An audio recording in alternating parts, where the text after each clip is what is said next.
రోజులు ఉండిస్తారు. ఇప్పుడు ఖచ్చితంగా మాత్రం ఏ బిజినెస్ అనేది చేసుకొని ముందడుగు వెళ్ళాలని మొత్తం మనం ఖచ్చితంగా నేర్చుకుని కింద ఏరియాలలో పైకి తీసుకురావాలి. మనం ఫస్ట్ సర్దిద్దుకున్నాం, మన రోజు మైదానంలో సర్దిద్ది ఈ పేరు ఒకటి నిలపాలని ఉద్దేశం అయితే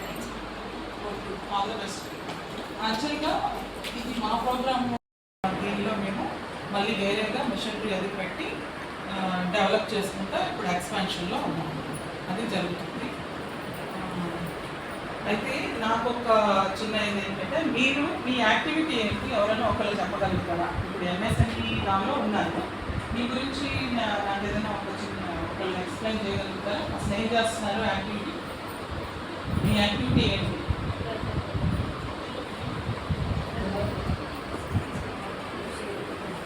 మీరేం చేస్తున్నారు ఏంటి అనేది, ఎక్కడి నుంచి వచ్చారు, ఏం చేస్తున్నారు చెప్పండి.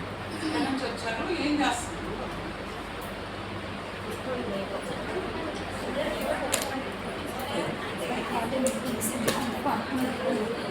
ఏం చేస్తున్నారు మీరు అసలు అది చెప్పండి. హలో, నా పేరు విజయలక్ష్మి, మాది పెద్దపల్లి డిస్టిక్.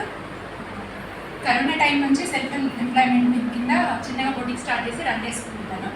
అయితే ఇది ఒక ప్రాజెక్ట్ ఉంది అని ఇక్కడ మా ఏటీఎం ద్వారా తెప్పడం వల్ల ఇంటర్వ్యూకి అటెండ్ అయ్యాను. ఇంటర్వ్యూకి అటెండ్ అయిన రోజు ఇక్కడ ఇంట్రడక్షన్, ఈ ప్రాజెక్ట్ ఇదంతా డీటెయిల్స్ తెలిసింది. ఎస్పెషల్లీ అలీప్ ఇండస్ట్రీ నుంచి ఫుల్ ఆఫ్ డీటెయిల్స్ తెలిసింది. ఇంప్రెస్ అయ్యాను. ఇంప్రెస్ అయ్యి ట్రైనింగ్కి వద్దామని ఇక్కడ అటెండ్ అయ్యాను.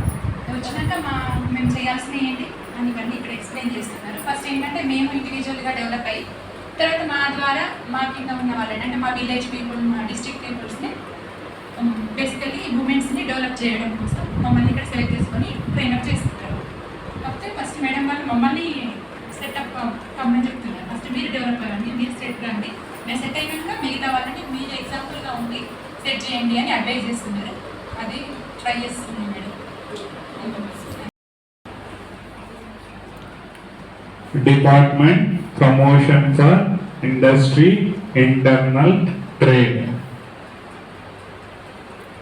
దీని ప్రకారం ఏంటంటే వాళ్ళు కొన్ని గైడ్లైన్స్ ఇచ్చారమ్మా. దాని గైడ్లైన్స్ ఏంటంటే, మీరు కంపెనీ ప్రారంభించి 10 సంవత్సరాల లోపు అయితేనే మిమ్మల్ని స్టార్ట్అప్ అంటారు. 10 సంవత్సరాలు దాటిందనుకో స్టార్ట్అప్ కాదు. ఎందుకంటే ఆల్రెడీ మీరు 10 సంవత్సరాలు అయిపోయింది కదా, దాన్ని స్టార్ట్అప్ అన్నారు. స్టార్ట్అప్ అంటే ఏంటంటే కొత్తగా ఆవిష్కరణ చేసి కొంత టైం వరకు మిమ్మల్ని స్టార్ట్అప్ అని పిలుస్తారు, తర్వాత స్టార్ట్అప్ అని పిలువారు అన్నమాట. సో వాళ్ళ ప్రకారం రూపొందించబడిన రూల్. 4వది ఏంటంటే మహిళల భాగస్వామ్యం. ఇది మనకు సంబంధించిన కండిషన్, ఓకే, మిగతా వాళ్ళకి కాదు. మన ఇంక్యుబేషన్ సెంటర్, ఎందుకంటే మనది ఏంటి, మహిళల కోసము ఏర్పాటు చేయబడిన ఇంక్యుబేషన్ సెంటర్ కదా. సో మన దగ్గర మీరు లోన్ కానీ ఏదైనా డబ్బులు కావాలంటే ఏం కావాలి, స్టార్టప్లో కనీసం 75% మహిళల భాగస్వామ్యం ఉండాలి. అంటే ఏంటంటే మీరు కంపెనీ పెట్టారు, కంపెనీ పెడితే మీ భాగస్వామ్యం ఎంత ఉండాలి, అది కంపెనీ పెడితే భాగస్వామ్యం కాదు. అది అంటే మా దగ్గర 100 రూపాయలు ఉన్నాయనుకోండి, 75 రూపాయలు మేము మహిళలకు ఇస్తాము, 25 రూపాయలు మేము మెన్ లెడ్ స్టార్టప్స్ ఇస్తాం. ఎవరు? అదర్. ఓకే,